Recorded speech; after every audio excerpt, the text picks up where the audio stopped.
Good afternoon, मैं नवीन आप सभी का हार्दिक स्वागत करता हूं घटना चक्र प्रकाशन के ऑफिशियल यूट्यूब चैनल पे। और कैसे हैं आप सभी लोग। जैसा कि हम लोग जीएस पॉइंटर के ऊपर बात कर रहे हैं और हमारा जो इसमें विषय है वो है सामान्य भूगोल। सामान्य भूगोल की कुछ कक्षाएं ऑलरेडी हम लोग ले चुके हैं और आज नेक्स्ट सेगमेंट की तरफ हम लोग बात करेंगे जहाँ पे विश्व भूगोल को हम लोग समझने का प्रयास कर रहे हैं। यहाँ पे अगला सेगमेंट जो हम लोग बात करेंगे चक्रवात के ऊपर। अब चक्रवात से कैसे प्रश्न पूछे जा सकते हैं, किस देश में किस चक्रवात को किस नाम से जाना जाता है, ये सारे प्रश्न कहीं ना कहीं एग्जाम की दृष्टि से इंपॉर्टेंट रहते हैं। और उसके साथ में आप लोग स्वयं चाहे तो ये कार्य कर सकते हैं कि चर्चा में कोई चक्रवात चला है तो उसको उससे रिलेट कर लें कि रिसेंटली किस लोकेशन पे वो चक्रवात आया है। इस तरीके के प्रश्न यहाँ से देखने को आ जाते हैं। ठीक है, तो आइए बात करते हैं इसमें एक एक करके। अब सबसे पहले अगर हम लोग बात करें चक्रवात की तो यहाँ ध्यान दीजिएगा। देखिए चक्रवात, अब यहाँ पे ध्यान दें, अब इस तरीके के पॉइंट रहेंगे, कौन सा स्टेटमेंट सही है, किस तरीके कौन कौन से कहाँ उठते हैं चक्रवात, किस लोकेशन पे है, ये सारी चीज़ें। जैसे जेट प्रवाह दोनों गोलार्धों में होते हैं, केवल कुछ चक्रवात ही केंद्र में वाताक्षी उत्पन्न करते हैं। यानी दोनों गोलार्ध में जेट प्रवाह देखने को मिलेंगे और केवल कुछ ही चक्रवात ऐसे होंगे जो केंद्र में वाताक्षी उत्पन्न कर रहे होंगे। वहीं पे टॉर्नेडो, देखिए अब नाम यहाँ पे एक एक करके ध्यान से समझिएगा। टॉर्नेडो की बात हो रही है। टॉर्नेडो बहुत प्रबल उष्णकटिबंधीय चक्रवात है और ये कहाँ उठता है, ये कैरिबियन सागर में उठता है। तो यहाँ पे ये पॉइंट ध्यान रखेंगे टॉर्नेडो के संदर्भ में। ठीक है जी, कहाँ उठ रहा है, कैरिबियन सागर में। वहीं पे अब टॉर्नेडो एली, देखो संयुक्त राज्य अमेरिका यानी यूएसए की बात हो रही है। यहाँ पे टॉर्नेडो एली नाम से एक चक्रवात सामने आता है और ये कहाँ है, मिसिसिपी के मैदान में। आप देखेंगे सभी के चक्रवातों के नाम अलग अलग हैं। ऐसा क्यों नामकरण अलग रख लिया जाता है? जैसे अभी आपने देखा कोविड-19 महामारी आई है ना, अब दोबारा कोई ऐसी महामारी आएगी तो उसका नाम चेंज किया जाएगा, क्योंकि अगर कोविड-19 दोबारा बोल दिया गया तो कहीं ना कहीं लोग भयभीत हो सकते हैं।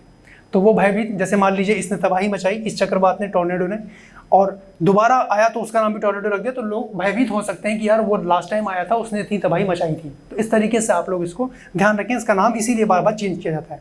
टॉर्नेडो पूछा जाए तो कैरिबियन सागर में उठता है, टॉर्नेडो एली पूछा जाए तो मिसिसिपी के मैदान में ये देखने को मिलता है। ठीक है, टॉर्नेडो की तीव्रता के मापन हेतु प्रयोग में लाया जाता है। क्या प्रयोग में लाया जाता है, फुजीटा स्केल। ठीक है जी, तो फुजीटा स्केल से हम लोग टॉर्नेडो जो तीव्रता है उसको माप सकते हैं, जो कहीं ना कहीं आपने देखा कैरिबियन सागर में उठ रहा है और टॉर्नेडो एली आपका यूएसए में। वहीं पे देखिए टाइफून नामक चक्रवात से अधिक प्रभावित क्षेत्र कौन सा है, तो वो है चीन सागर। चीन सागर में ये आपका टाइफून यहाँ पे आपका रहेगा, ध्यान रखेंगे। नेक्स्ट देखें, यहाँ पे सही सुमेलन के संदर्भ में है, यहाँ पे सूची दी गई है देशों की और यहाँ पे चक्रवात के नाम दिए गए हैं। अब किस चक्रवात का नाम कहाँ पे क्या है वही आपको ध्यान रखना है। जैसे ऑस्ट्रेलिया में जो चक्रवात आते हैं उनको विली विली नाम से जाना जाता है कि विली विली चक्रवात का संबंध किससे है, ऑस्ट्रेलिया। ये इंडिविजुअल प्रश्न भी आ जाते हैं और यहाँ पे ध्यान रखें मैचिंग करने के लिए भी आ जाते हैं। जैसे टाइफून अभी आप लोगों ने देखा, तो टाइफून का संबंध कहाँ से है, चाइना से। मैं थोड़ा साइड हो रहा हूँ, दिख रहा होगा। वहीं पे भारत की बात करें तो भारत में चक्रवात को चक्रवात के नाम से ही जाना जा रहा है। ठीक है, संयुक्त राज्य अमेरिका में क्या बोलते हैं, हरिकेन। एक जनरल टर्म जो आपको ध्यान रखनी, बाकी जो नए चक्रवात साइक्लोन जो आते हैं उनकी जो उत्पत्ति ओरिजिन हो रहा है उनका नामकरण अलग अलग कंटेस्ट में देखने को मिलता है। लेकिन अगर ये जो स्टैटिक है यहाँ से अगर प्रश्न होता है तो आपके आंसर यही होंगे। अगला देखिए इसमें, अब जैसे देखिए फिर आ गया, अब इंडिविजुअल प्रश्न आ गया। विली विली है, अब विली विली क्या है, ऑस्ट्रेलिया का एक चक्रवात है। अब जरा समझिए, उत्तर पश्चिम ऑस्ट्रेलिया का ये कैसा चक्रवात है, उष्णकटिबंधीय चक्रवात है। यहाँ पे ये पॉइंट आप लोग ध्यान रखें, उष्णकटिबंधीय चक्रवात। ठीक है, वहीं पे अब देखिए सही सुमेलन के संदर्भ में है। सही सुमेलन यहाँ पे तूफान कह लो, हरिकेन, अगस्त सितंबर 2019 और सर्वाधिक प्रभावित देश है ना। अब डेरियन, अब ये कहाँ पड़ता है, बहामास में। वहीं पे हैजीबीस की बात करें तो ये जापान में है। लेकीमा मिटांग की बात करें तो ये क्रमशः कहाँ है, चीन और दक्षिण कोरिया में। ठीक है, अब अगला है बागियो चक्रवात। बागियो चक्रवात का संबंध किससे है, फिलीपींस से है। यहाँ पे पॉइंट ध्यान रखेंगे, फिलीपींस की राजधानी मनीला। ठीक है, तो बागियो चक्रवात का संबंध किससे है, फिलीपींस। आइए नेक्स्ट देखते हैं इसमें। अब देखिए हरिकेन के बारे में दोबारा यहाँ पे पॉइंट सामने आया है। कुछ लिमिटेड चक्रवात हैं स्टैटिक, जहाँ से बार बार प्रश्न देखने को मिलते हैं। तो जैसे हरिकेन द्वारा क्षति के मापन के लिए उपयोग किया जाता है साफिर सिस्टम का प्रयोग, मापक का प्रयोग इसके अंतर्गत किया जाता है। वहीं पे बैरोमीटर की बात करें तो बैरोमीटर में पारे के तल की अचानक गिरावट का सूचक क्या है, वो है तूफान का। तूफान की गिरावट आ जाएगी तो यहाँ पे कहीं ना कहीं पारे के तल में अचानक गिरावट देखने को मिलेगी बैरोमीटर में। वहीं पे नरगिस चक्रवात से प्रभावित क्षेत्र कौन सा, नरगिस नाम ध्यान रखेंगे, म्यांमार। म्यांमार में नरगिस नामक चक्रवात आया था जो कहीं ना कहीं काफी प्रभाव इसने छोड़ा।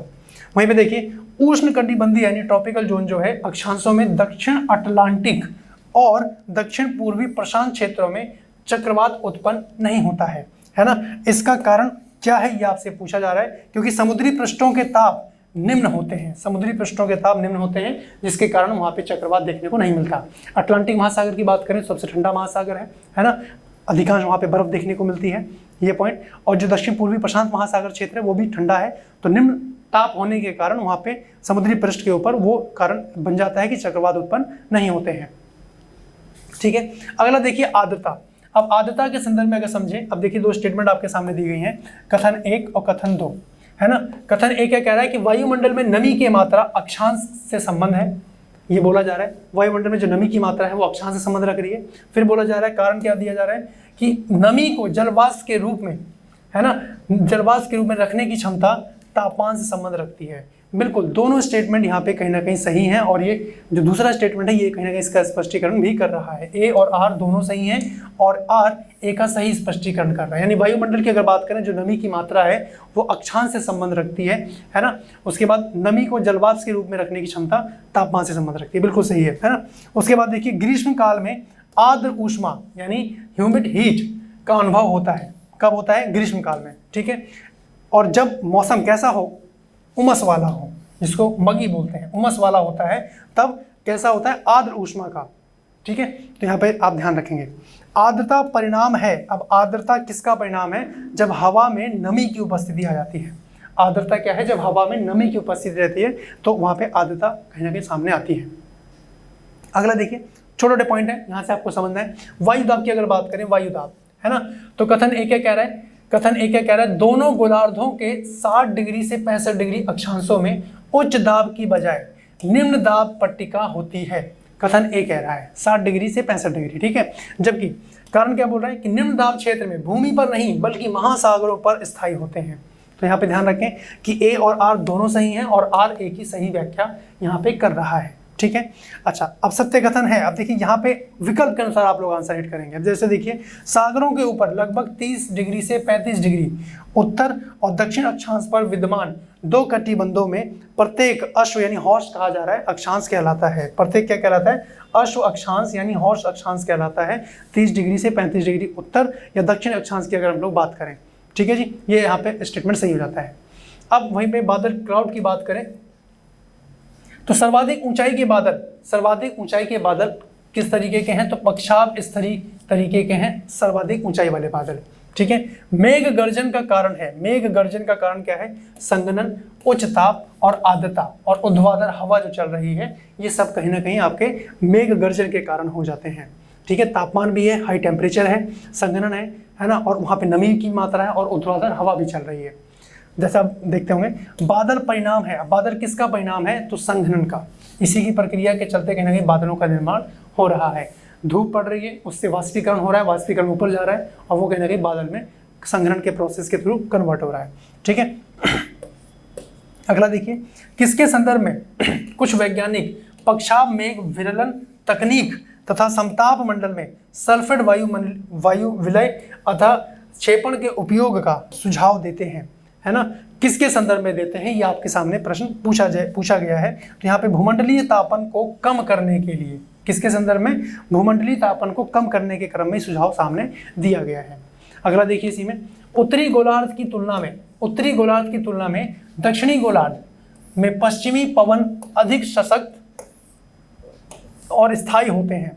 उत्तरी गोलार्ध की तुलना में दक्षिणी गोलार्ध की बात हो रही है। ऐसा क्यों, क्योंकि उत्तरी गोलार्ध की तुलना में दक्षिणी गोलार्ध में भूखंड कम है ना। अगर आप लोग देखें तो यहाँ पे ये ग्लोब है पूरा, और अगर आपसे पूछा जाए कि अधिकांश जनसंख्या, देखिए ये नीचे वाला हिस्सा आपका दक्षिणी गोलार्ध आ जाता है, ये आप लोग जानते हैं, इसको क्या बोल रहे हैं, दक्षिणी गोलार्ध, ठीक है। और वहीं पे जो ये ऊपर वाला है इसको बोल रहे हैं उत्तरी गोलार्ध, ठीक है जी, उत्तरी गोलार्ध और दक्षिणी गोलार्ध। अब जो अधिकांश जनसंख्या, क्योंकि लैंडफॉर्म आपका सारा यहीं पे देखने को मिल रहा है, भारत भी इसी लैंडफॉर्म में है, यूरोप महाद्वीप भी है, नॉर्थ अमेरिका महाद्वीप भी है, अफ्रीका महाद्वीप के भी अंश है यहाँ पे, और दक्षिण अमेरिका महाद्वीप के भी अंश है। हाँ, आप देखेंगे विषुवत रेखा के नीचे आप देख पाएंगे यहाँ पे ऑस्ट्रेलिया है।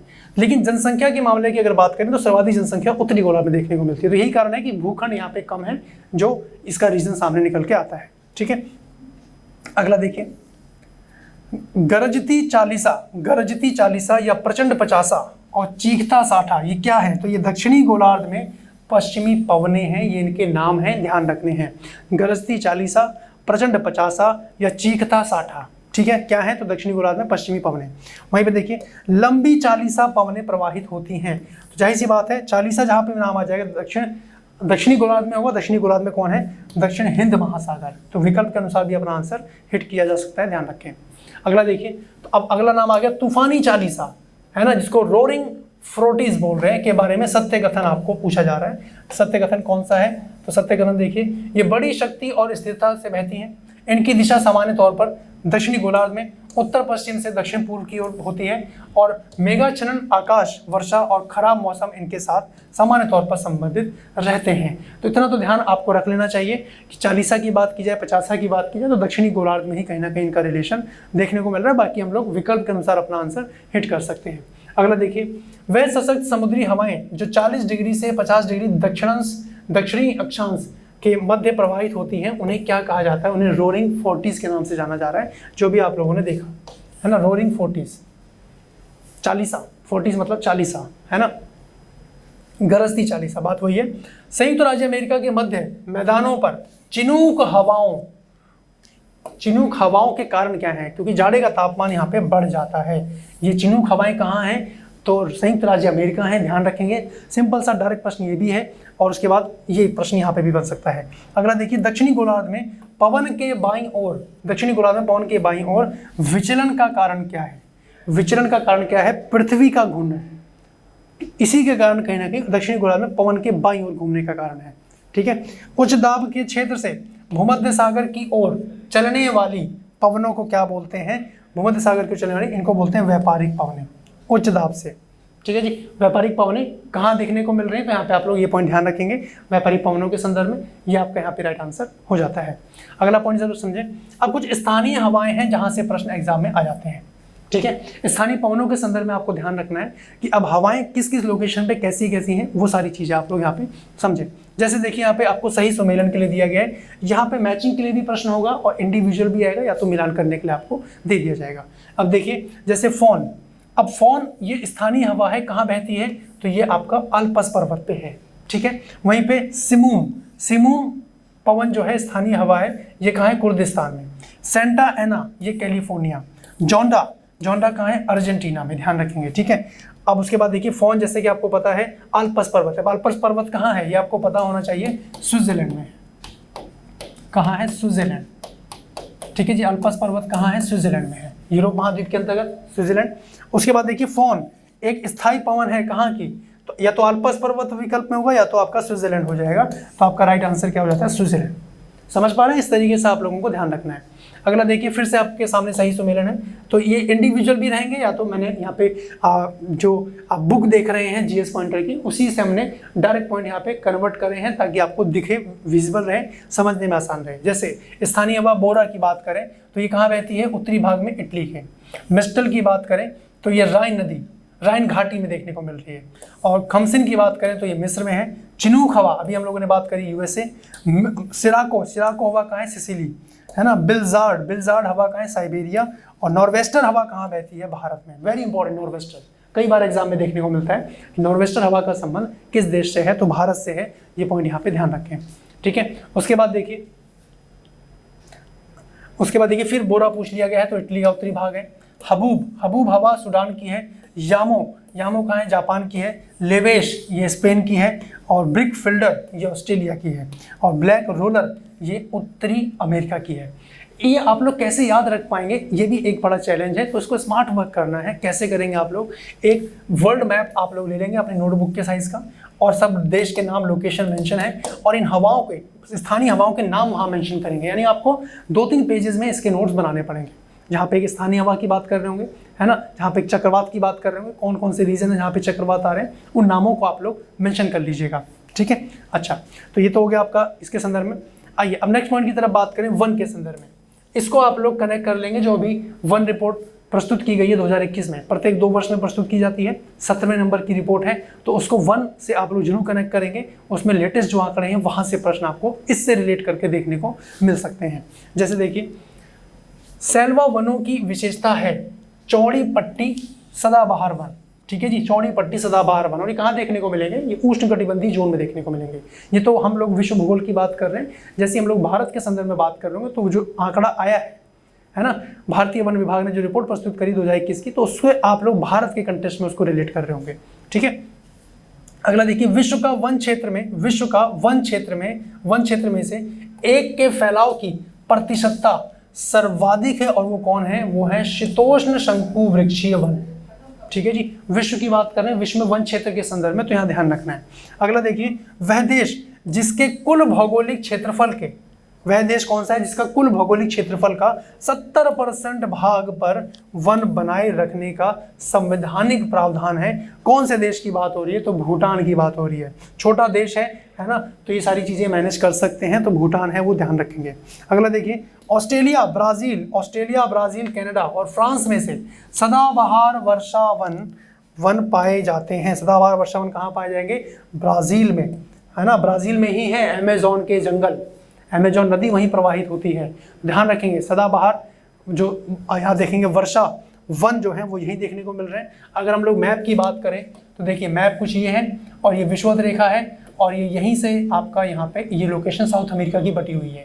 ठीक है, तो ये पूरा ब्राज़ील वाला रीजन हो गया, एक बड़ा क्षेत्र है ब्राज़ील का। तो यहाँ पे भाई सूर्य की किरणें डायरेक्ट पड़ेंगी, जाहिर सी बात है।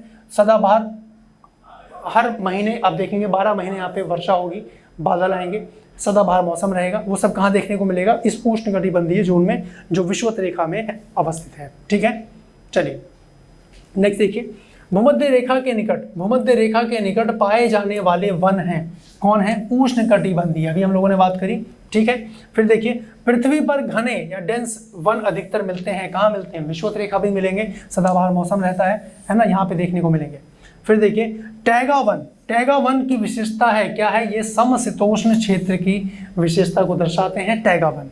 ठीक है, विश्व के सबसे बड़े एवं घने वन हैं अमेजोन के घने जंगल।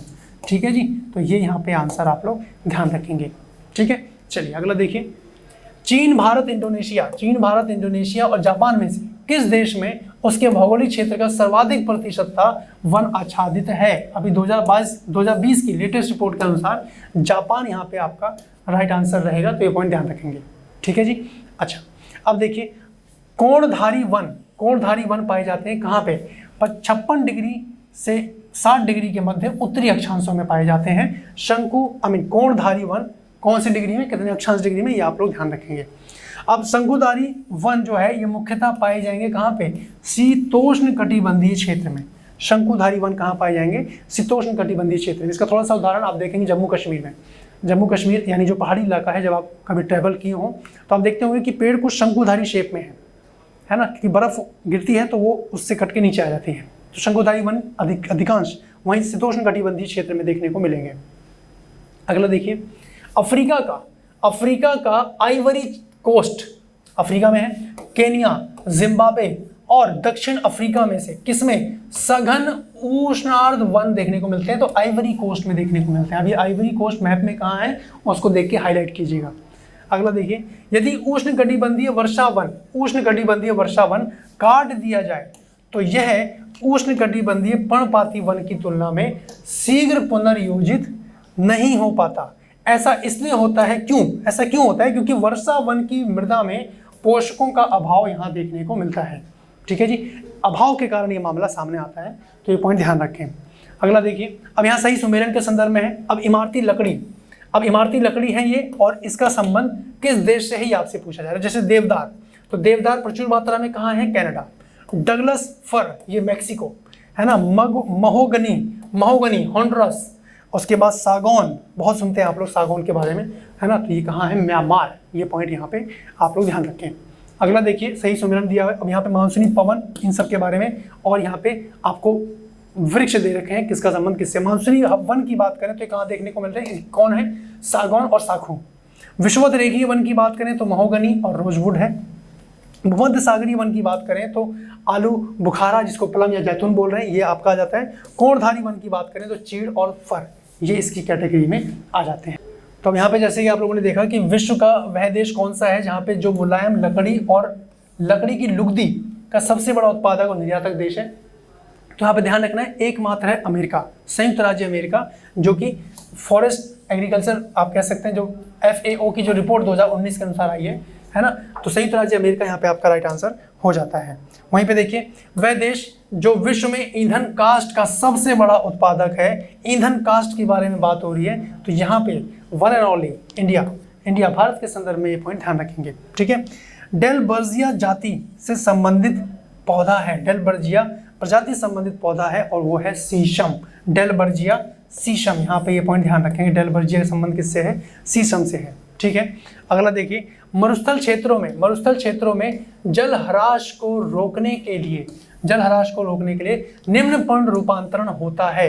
कहाँ होता है, किसमें होता है, कठोर एवं मोमी पर्ण, लघु पर्ण और पर्ण की जगह जो कांटे हैं, इसमें इसका रूपांतरण देखने को मिल जाता है। वहीं पे बात करें कॉन्गो घाटी, गंगा घाटी, हवांग हो घाटी और मर्रे डार्लिंग घाटी में से कहाँ विस्तृत उष्णकटिबंधीय वर्षावन पाए जाएंगे। अब देखिए, मर्रे डार्लिंग नदियों के नाम है जो कि ऑस्ट्रेलिया में देखने को मिलती है, तो जाहिर सी बात है वो मकर रेखा पे है, मकर रेखा ऑस्ट्रेलिया के मध्य से, तो वहाँ तो नहीं होगा। उसके बाद हवांगो घाटी, गंगा घाटी, कॉन्गो घाटी की बात करें तो कॉन्गो घाटी वो रीजन देखने को मिलता है जहाँ पे कहीं ना कहीं उष्णकटिबंधीय वर्षावन देखने को मिलते हैं, ठीक है। कॉन्गो घाटी किस महाद्वीप में है, कमेंट सेक्शन में कमेंट करके बताइएगा आप लोग। अगला देखिए, अमेजोनिया और स्कैंडिनेविया और कनाडा और फिनलैंड, इनमें से कहाँ कोणधारी वन नहीं पाए जाते हैं। देखिए, फिर विकल्प के अनुसार हम लोग अपना आंसर हिट कर रहे होंगे। तो अमेजोनिया है भाई, यहाँ पे तो ये क्या नाम है, आपने देखा कि विषुवत रेखा के भूमध्य रेखा के नज़दीक है अमेजोन, है ना, तो यहीं पे नहीं पाए जाएंगे। अमेजोन के जंगल, घने जंगल तो वहीं पाए जा रहे हैं, तो यहाँ पे कोणधारी वन नहीं देखने को मिलेंगे। ये पॉइंट यहाँ पे ध्यान रखें। अब हम बात करते हैं विश्व की जलवायु के संदर्भ में। What is the climate of the world, विश्व की जलवायु। अब यहाँ पे ध्यान रखना है, देखें कि अलग अलग ऋतुओं में दिन समय और रात्रि समय के विस्तार में विभिन्नता का मुख्य कारण क्या है, पृथ्वी का सूर्य के चारों ओर दीर्घवृत्तीय पे कहीं ना कहीं चक्कर लगाना, ये है इसका कारण, है ना। दीर्घवृत्तीय रीति से परिक्रमण या पृथ्वी का नत अक्ष पर घूर्णन, ये आपका ऋतु में परिवर्तन और दिन समय रात्रि समय में कहीं ना कहीं इनके विस्तार में विभिन्नता का कारण ही देखने को मिलता है। अगला देखिए, महाद्वीपों के आंतरिक भागों का वार्षिक ताप परिसर तटीय क्षेत्रों की अपेक्षा अधिक होता है, और इसका कारण क्या है कि भूमि और जल के बीच तापीय अंतर जो सामने आ जाता है, यही इसका कहीं ना कहीं कारण निकल के आता है। अगला देखिए, मुख्य कारक जो किसी क्षेत्र के जलवायु को निर्धारित करता है, किसी क्षेत्र के जलवायु को निर्धारित करता है वो है अक्षांश, किसी क्षेत्र के समय को निर्धारित करता है वो देशांतर, क्योंकि 1 डिग्री देशांतर जैसे आप लोग आगे बढ़ते हैं तो 4 मिनट का कहीं ना कहीं अंतराल वहाँ देखने को मिल जाता है कि नहीं है। वहीं पे देखिए, पृथ्वी के अधिकतम प्रतिशत क्षेत्र में फैला हुआ है कौन, शुष्क प्रदेश फैला हुआ है अधिकतम क्षेत्रों में। यहाँ पे पॉइंट ध्यान रखें, क्यों ऐसा क्यों हो रहा है, क्योंकि ये सूर्य है, तो यहाँ ध्यान से समझें, ये सूर्य है और ये पृथ्वी है ना। तो यहाँ पे आप देखेंगे कि पूरा अधिकांश यहाँ पे सूर्य का ताप पड़ रहा है, लेकिन सेंटर में सूर्य की लंबवत किरणें पड़ती हैं, इसलिए विषुवत रेखा पे सदाबहार वन देखने को मिलते हैं, ठीक है। तो ये आपका यहाँ पे राइट आंसर हो जाता है। अगला देखिए, सभी प्रकार के जलवायु कटिबंध पाए जाते हैं, सभी प्रकार के कहाँ पाए जाएंगे, तो एशिया महाद्वीप में सभी प्रकार के जलवायु कटिबंध देखने को मिलेंगे, जहाँ पे उष्ण कटिबंध, उपोष्ण कटिबंध, शीत कटिबंध, शीतोष्ण कटिबंध, समशीतोष्ण कटिबंध, यानी सारे जोन आप यहाँ पे देखेंगे, ठीक है जी। अगला देखिए, वह भौगोलिक क्षेत्र जिसकी सुस्पष्ट विशेषताएं निम्नलिखित हैं वो क्या है, कोष्ण और शुष्क जलवायु, सुहावना और आदर्श शीतकाल और सदाबहार ओक वृक्ष, ये इसकी विशेषताएं हैं भौगोलिक क्षेत्र की। अगला देखें, वह क्षेत्र कौन सा है, आपको फिर विकल्प के अनुसार जाना है, भूमध्य सागरीय क्षेत्र उसके अंतर्गत आ जाता है, ठीक है। उष्णकटिबंधीय सवाना प्रदेश की जलवायु की मुख्य विशेषता क्या है, उष्णकटिबंधीय सवाना प्रदेश, तो ये क्यों ऐसा क्यों है, क्योंकि निश्चित शुष्क और आर्द्र ऋतु के चलते यहाँ पे ये मामला सामने आ रहा है। वहीं पे देखिए, जलवायु चरम है, वर्षा कम है और लोग चलवासी पशुचारक हुआ करते थे, तो ये सबसे अच्छा वर्णन किसके संदर्भ में है, तो ये मध्य एशिया स्टेप क्षेत्र के संदर्भ में है। स्टेपी, स्टेप से एक शब्द सामने आता है स्टेपी, जिसको बोलते हैं घास के मैदान। ठीक है जी। अच्छा, वहीं देखिए चीन, नॉर्वे, ब्राजील और नाइजीरिया, इनमें से वह देश जिसमें सर्दियों के मौसम में वर्षा होती है। सर्दियों के मौसम में वर्षा हो रही है तो वो है नॉर्वे। ठीक है जी, सर्दियों के मौसम में, ऑप्शन विकल्प के अनुसार फिर हम लोग जाएंगे। वहीं पे बात करें आर्द्र शीत ऋतु और शुष्क ग्रीष्म ऋतु की विशेषता क्या है, ये कहाँ की विशेषताएं हैं, ये इटली की विशेषताएं हैं। यहाँ पे पॉइंट ध्यान रखें। अगला देखिए, प्रदेश दिए हुए हैं और साथ में आपके पास जलवायु के प्रकार दिए हुए, किस तरीके का, किस टाइप ऑफ क्लाइमेट क्या है वो आपके सामने यहाँ पे देखने को बनता है। अब प्रदेश क्षेत्र की अगर बात करें तो कैलिफोर्निया, जो कि यूएसए में है, संयुक्त राज्य अमेरिका में है, तो यहाँ पे कैसी जलवायु है, यहाँ पे भूमध्य सागरीय जलवायु है। भूमध्य सागरीय जलवायु ध्यान रखेंगे भारत की जलवायु के बिल्कुल विपरीत, भारत की जलवायु के विपरीत देखने को मिलेगा भूमध्य सागरीय जलवायु। आप ऐसे याद रख सकते हैं, यानी अगर भारत में गर्मियां जो सीजन हो रहा है तो इस समय भूमध्य सागरीय जलवायु में वहाँ सर्दियाँ हो रही होंगी, जब यहाँ सर्दियाँ तो वहाँ गर्मियाँ हो रही होंगी। एक बार प्रश्न ऐसे पूछा गया कि अगर क्रिसमस भारत में सर्दियों में मनाया जाता है तो वही क्रिसमस ऑस्ट्रेलिया में कब मनाया जाए, क्योंकि ऑस्ट्रेलिया में भी भूमध्य सागरीय जलवायु देखने को मिलती है। भूमध्य सागरीय जलवायु की विशेषता क्या है, जरा एक पॉइंट ध्यान रखें, रसदार फलों की, है ना, रसदार फलों की खेती के लिए, रसदार फलों की खेती के लिए प्रसिद्ध है। ये पॉइंट यहाँ पे आप लोग ध्यान रखें। कौन भूमध्य सागरीय जलवायु, ये पूरे विश्व में कई जगह पाई जाती है, यूरोप में भी है, यूरोप महाद्वीप में भी है, ऑस्ट्रेलिया में है, संयुक्त राज्य अमेरिका में है ना। अब देखिए पश्चिमी ऑस्ट्रेलिया की बात करें तो यहाँ पे उष्ण मरुभूमि है, पश्चिमी ऑस्ट्रेलिया। अब देखिए जरा, यहाँ पे अगर हम लोग एक रफली डायग्राम बना रहे हैं ऑस्ट्रेलिया का, ये ऑस्ट्रेलिया है और यहाँ पे विश्व की सबसे लंबी चौथे नंबर की पर्वत श्रृंखला देखने को मिलती है, जिसका नाम है ग्रेट डिवाइडिंग रेंज। क्या नाम है, ग्रेट डिवाइडिंग रेंज। तो यहाँ पे जरा समझें एक चीज कि बादल आते हैं और यहीं बरस जाते हैं, यहीं पे आप देखते हैं मर्रे और डार्लिंग दो नदियाँ जो फाइनली एडिलेड के पास जाके गिर जाती है, मर्रे डार्लिंग। तो जैसे जैसे पीछे की तरफ मूव करते हैं, पश्चिमी ऑस्ट्रेलिया की तरफ मूव करते हैं, तो यहाँ पे शुष्क भूमि मरुस्थल वगैरह, ग्रेट सैंडी, गिम्सन, सिम्सन, ये सारे मरुस्थल यहाँ देखने को मिलते हैं। तो पश्चिमी ऑस्ट्रेलिया क्या है, उष्ण मरुभूमि का रीजन है, इससे आप लोग ऐसे याद रख सकते हैं। आइए नेक्स्ट पॉइंट की तरफ मूव करें। अगला देखिए बांग्लादेश। बांग्लादेश की बात करें तो उष्ण कटिबंधीय मानसूनी है यहाँ पे बांग्लादेश, भारत के साथ ही लगा हुआ, भारत का मानसून भी उष्ण कटिबंधीय मानसून ही है। साइबेरिया यानी रूस की बात करें, जो रूस में साइबेरिया है, वहाँ पे शीतोष्ण यहाँ पे देखने को मिल रहा है। और उसके बाद सूडान की बात करें तो यहाँ पे सवाना जलवायु प्रकार यहाँ पे देखने को आता है। क्लियर है जी, इसका स्क्रीनशॉट लीजिए। आइए नेक्स्ट पॉइंट की तरफ बात करें। अगला पॉइंट है दाब पेटियों के स्थानांतरण से संबंधित जलवायु है भूमध्य सागरीय जलवायु और मानसून जलवायु।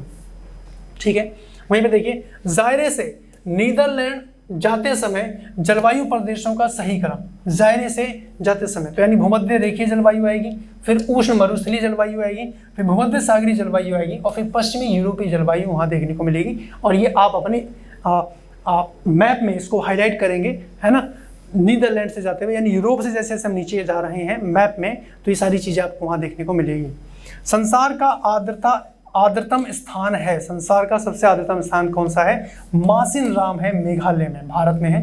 यानी हम कह सकते हैं कि भारत में ही नहीं विश्व में सर्वाधिक वर्षा कहाँ होती है, तो मासिन राम। ठीक है, वहीं पे ध्यान रखें भारत में सबसे कम वर्षा कहाँ होती है, तो लेह में होती है, जो मैं बोल रहा हूँ नोट कर लीजिएगा। विश्व में सबसे कम वर्षा कहाँ होती है, तो अरिका क्षेत्र है दक्षिण अफ्रीका महाद्वीप के पश्चिमी तट पे। आप देखेंगे जहाँ पे पेरू देश देखते हैं उसी ठीक नीचे मैप में देखेंगे अरिका, उसको हाईलाइट कीजिएगा, जो मैंने शब्द कहा है, सबसे कम वर्षा वहीं होती है। ठीक है, हैलीफैक्स, शिकागो और बर्कांस और सियाचिन में से वह स्थान बताना है जो विश्व का सबसे ठंडा स्थान है, तो ये बर्कांस है, ये आपका यहाँ पे राइट आंसर हो जाता है। बर्कांस कहाँ है, किस लोकेशन पे है, ये आप लोग कमेंट करके बताएंगे किस लोकेशन पे इसका वर्णन देखने को मिलता है, कमेंट करके बताइएगा इसको, है ना। आइए नेक्स्ट देखिए, सही सुमेलन आपसे पूछा जा रहा है। अत्यधिक गर्म कौन सा है, सहारा मरुस्थल। अत्यधिक ठंडा कौन सा है, तो अंटार्कटिका सबसे ज़्यादा ठंडा देखने को मिलता है। और अत्यधिक वर्षा कहाँ हो रही है, तो मासिन राम आप जानिए गए हैं। अत्यधिक सूखा क्षेत्र चिली, और चिली के ठीक ऊपर ही आप देखेंगे अरिका, चिली में ही है बेसिकली अरिका, जहाँ पे सबसे कम वर्षा होती है। आपको मैं मैप के माध्यम से दिखाऊं, देखिए आप देखेंगे मैप कुछ इस तरीके से है ना, दक्षिण अफ्रीका का महाद्वीप, दक्षिण साउथ अमेरिका महाद्वीप का, और यहाँ पे देखेंगे पेरू, और इसी पेरू के ठीक नीचे आ जाता है चिली, इसी पेरू के ठीक नीचे आ जाता है चिली। ये कौन सा रीजन है, ये है पेरू, ठीक है जी। इनकी राजधानियां भी बिल्कुल याद रखें, पेरू की राजधानी लीमा, चिली की राजधानी सैंटियागो, बिल्कुल कंठस्थ हो जानी चाहिए। और यहीं पे आप लोग देखेंगे अरिका, जो मैंने आपसे कहा। और इसके पीछे कारण क्या है कि जो सबसे अत्यधिक सूखा क्षेत्र चिली देखने को मिल रहा है। विश्व की सबसे लंबी पर्वतमाला, विश्व की सबसे लंबी पर्वत श्रृंखला जिसका नाम है एंडीज, है ना, जिसका नाम है एंडीज पर्वतमाला, एंडीज पर्वत श्रृंखला। तो कहाँ देखने को मिल रही है? तो आपको बिल्कुल कंठस्थ हो जाना चाहिए कि एंडीज पर्वत श्रृंखला दक्षिण अमेरिका महाद्वीप में पश्चिमी तट पे है, ठीक है, जो ऊपर उत्तर से लेकर दक्षिण तक टेरा डेल फ्यूगो तक ऊपर आप देखेंगे वेनेजुएला से यहाँ से पूरा फैली हुई है। इसी के कारण बादल आते हैं, यहीं पे आके बरस जाते हैं, इधर का क्षेत्र अच्छा दिखता है ना। और यहाँ पे ये इसके कारण यहाँ वर्षा नहीं हो पाती। इवन अरिका को तो घोस्ट टाउन के नाम से भी जाना जाता है, घोस्ट टाउन, ठीक है जी। तो ये पॉइंट यहाँ ध्यान रख सकते हैं आप लोग। आइए नेक्स्ट देखें।